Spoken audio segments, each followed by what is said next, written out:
Arkadaşlar selamlar, kanalıma hoş geldiniz. Bugün Türkiye'nin en önemli antik şehirlerinden biri olan Bergama'dayız.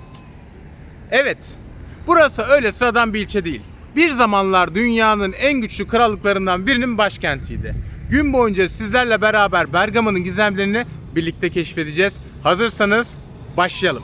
Arkadaşlar şu an Bazilika'nın yani Kızıl Avlu'nun çevresi kapatılmış durumda. Böyle tatlı bir amcayı gördüm. Amcam merhaba de. Merhaba. Amcam bana dedi ki ileride dedi giriş var. Ama dedi kapılar kapalı. Şimdi ben de amcamla beraber. Şey yapılmış özel bir cami burası. Burası cami mi? Kurtuluş Camisi var.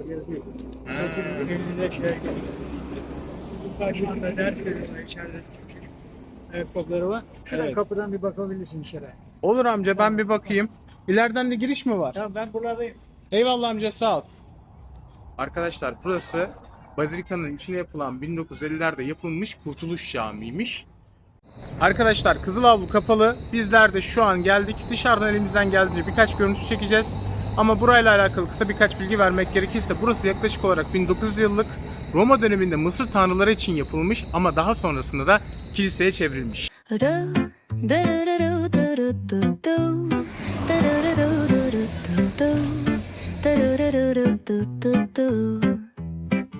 The sun is shining bright like a colorful aurora. It paints the world in hues of orange and white and more. I'm gonna start packing my Arkadaşlar selamlar. Şu an Akropol girişindeyiz. Burada Akropol girişinde Aristonikos heykeli var. Ben size Aristonikos kimdir? Bir yandan onu göstereceğim ve bir yandan kim olduğunu anlatacağım. Arkadaşlar heykelini gördüğünüz adamın ismi Aristonikos. Pergamon kralı 3. Eurymenos'un oğluymuş. Son Pergamon kralı 3. Attalos'un vasiyetnamesiyle krallığı Romalılara bırakmasına itiraz edip yanına köylüleri alarak bir ayaklanma başlatıyor arkadaşlar. Bu tarihte M.Ö. 133 ve 129 yazıyor.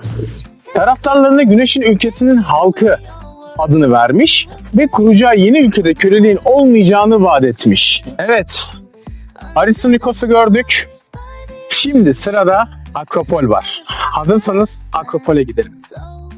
it's the smell of summer.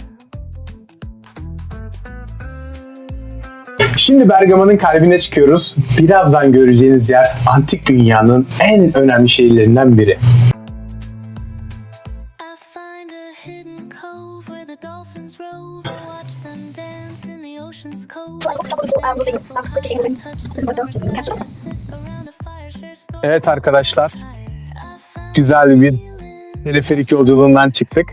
Şimdi bakın Akropol'ün girişinde şu an gördüğünüz böyle güzel bir çarşılar yapmışlar, güzel satılık şeyler yapmışlar, onlara bakacağız. Evet arkadaşlar, şimdi Akropol girişinde bakın burada böyle çok güzel ürünlerin olduğu yerler var. Bunları da Akropol girişinden alabilirsiniz. Şöyle göstereyim. Bakın. Yiyecek yiyebileceğiniz hatta fiyatlar da böyle, buyurun. Böyle güzel yerler var. Arkadaşlar müze girişinde, Akropol girişinde çok güzel bir Kültür Bakanlığı'nın böyle ürünleri sattığı bir yer buldum. Onları da size şimdi göstermek istiyorum. by the vast grasslands. Oh, it's the smell of summer.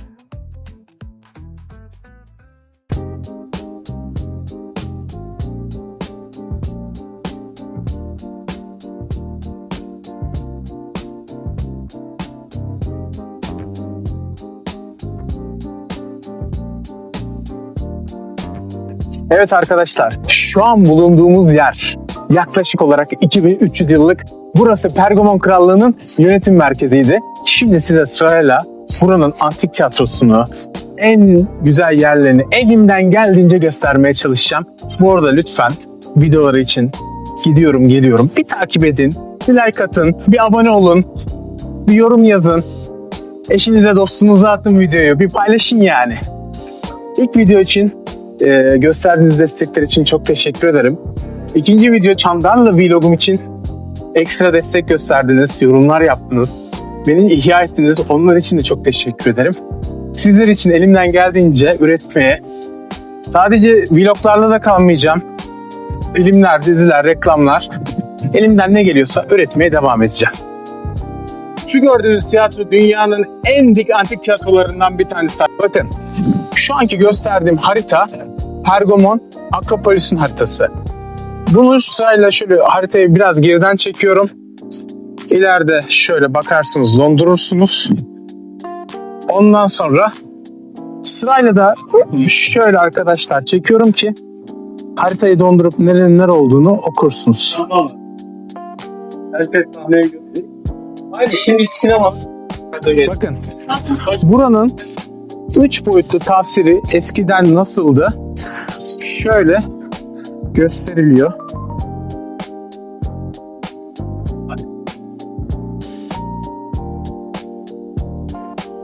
Tabii ki her 2300 yıllık krallıkta olduğu gibi bizleri yine surlar karşıladı.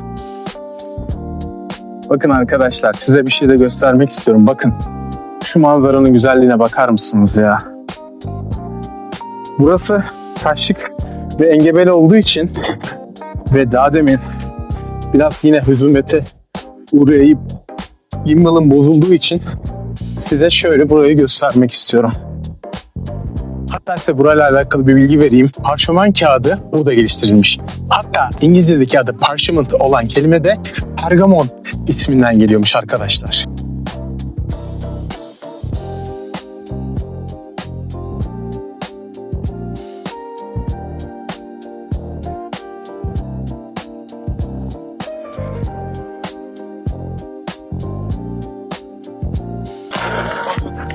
Hadi gidelim. Arkadaşlar bu arada videoda bugün yanımda eşlik eden kişi abim. Kendisi yurt dışından geliyor ve benimle beraber sağ olsun birkaç videoda yer almayı söyledim bana. Abi gel dedim, sensiz olmaz. Israr ettim. Ya bu işlerle hiç alakası yok ama kırmadı, geldi. Kendisi de İlkan Öztürk olarak belki bir gün Instagram'dan ararsanız bulursunuz. Arkadaşlar bakın, giriş kapısı bu kadar. Büyük bir alan.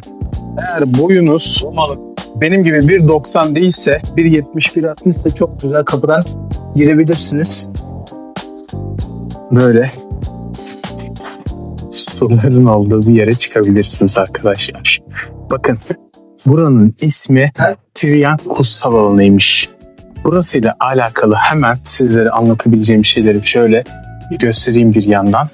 Burası arkadaşlar kalenin tepenin yamacında inşaat için düz bir satı kazanabilmek için teraslara her zaman ihtiyaç duymuşlar. Burası o alan.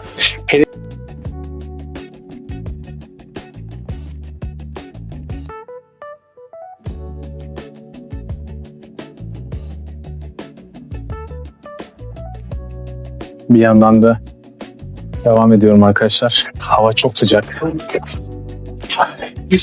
Yani var ya, o kadar sıcak ki nefesimiz kesiliyor. Yemin ediyorum size.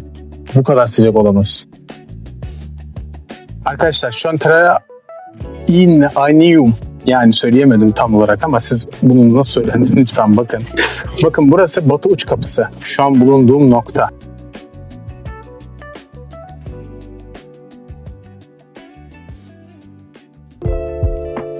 Evet arkadaşlar, şimdi Trian Tapınağı'na geldik. Sizlerle beraber hazırsanız Trian Tapınağı neresiymiş, neymiş hemen hızlı bir şekilde anlatacağım. Bir yandan da görselleri sizin için arka planda gösterildi. Kutsal alanı inşasına Roma İmparatoru Trian döneminde milattan sonra 98 ve 117 yılında başlamış.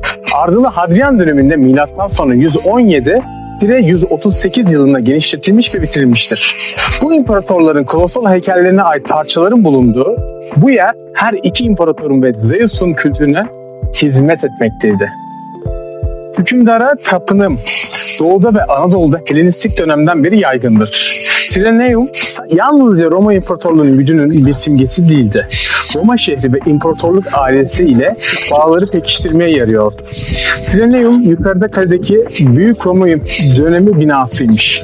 Uzaktan görülmek üzere tasarlanmış olan kutsal alan ile aşağı şehir organizasyonlarında birbirine bağlantılı bir haldeymiş arkadaşlar. Geniş inşaat sahasının bir bölümü tepe tarafındaki kayaların düzleştirilmesiyle elde edilmiş. Vadi tarafında dik eğimli çukur kısım ise devasa bir altyapıyla örtülmüştür. Tapınak sahanın tam ortasında mermer kaplı yüksek bir podyum üzerine yükselir. Çevresine serbestçe dolanabilme özelliğiyle yapı Yunan geleneğindedir. Tapınağı üç tarafta yekpare sütunu ve yapraklarla bezeli başlıkları olan galeriler çevrelemektedir.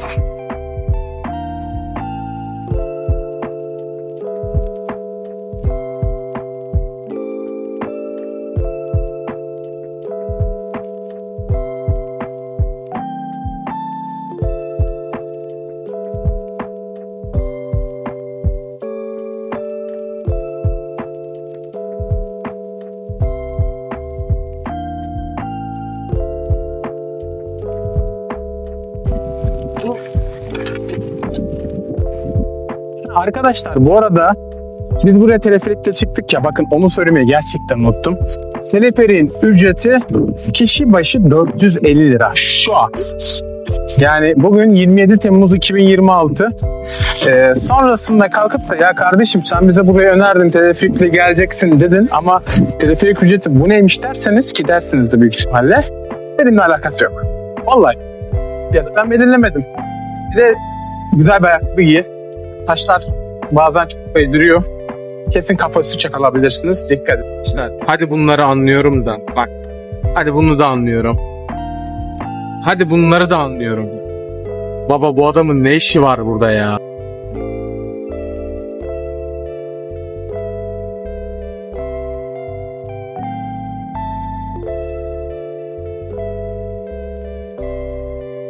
Arkadaşlar şimdi bir ara mola verelim dedik.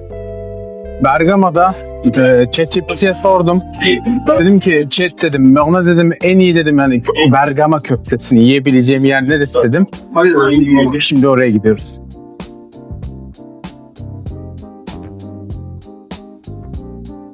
Bergama sadece tarihiyle değil mutfağıyla da iddialı. Bugün burada meşhur Bergama köftesini ve çırpmasını deneyeceğiz. Bakalım gerçekten anlatıldığı kadar var mı? Evet arkadaşlar, şöyle bir porsiyon Bergama köftesi aldık. Şöyle de yanında bir piyaz ve şöyle de yanında bir ayran. Fiyatları tabii ki söylemeyeceğim. Neden söylemeyeceğim? Çünkü fazla değişiyor arkadaşlar. Şimdi ben size 3 derim, 5 derim. Fiyatlar değişir. Ama buraya gelirsiniz, benim de selamımı iletirseniz mekana, güzel de bir köfte yersiniz diye düşünüyorum. Hoş bulduk. İsmin nedir bana? Servet Şahbaz. Servet Bey. Öncelikle köfteleriniz çok güzel. Ellerinize sağlık. Biz yedik daha demin. Size buranın hem tarihini hem de köftesini anlatır mısın? Tabii ki 1965'ten beri bu köfte devam ediyor. Dana kıyması, un, kimyon, tuz var sadece. Özelliği bu şekilde. Yani kömürde ızgarada pişiyor. Peki bu altın kepçe kaç yıllık ya? 1965'ten beri burası varmış. Altın Kepçe'de bir 25 yıldan beri burada. Valla ChatGPT bana burayı önerdi. Yani ChatGPT şu an burada dedi ki ilk geleceğiniz yer Bergama'da burası dedi. Biz de buraya geldik. Bakın çok temiz bir şekilde arkadaşlar köfteler yapılıyor burada. Onun dışında çırpmaları var, böyle çok güzel bir çırpma yapıyorlar. Zaten piyazı göstermiştim. Tatlılar da var. Bakın böyle temiz buzlu ortamlarda saklanıyor arkadaşlar köfteler. Böyle yani. Çok teşekkür ederim. Teşekkür ederiz. Afiyet olsun. Sağ olun.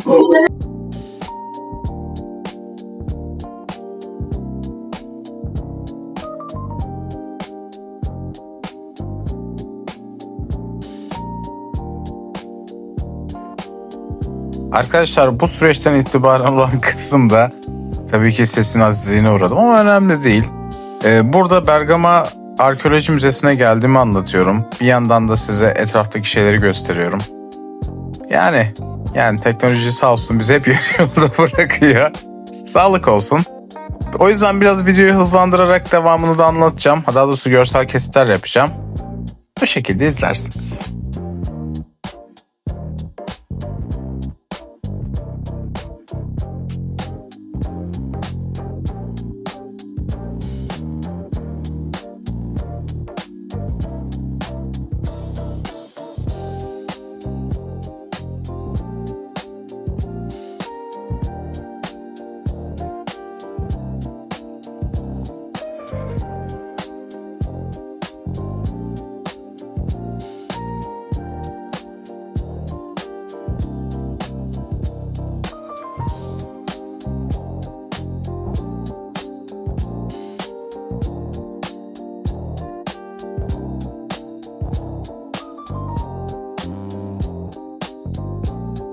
Arkadaşlar,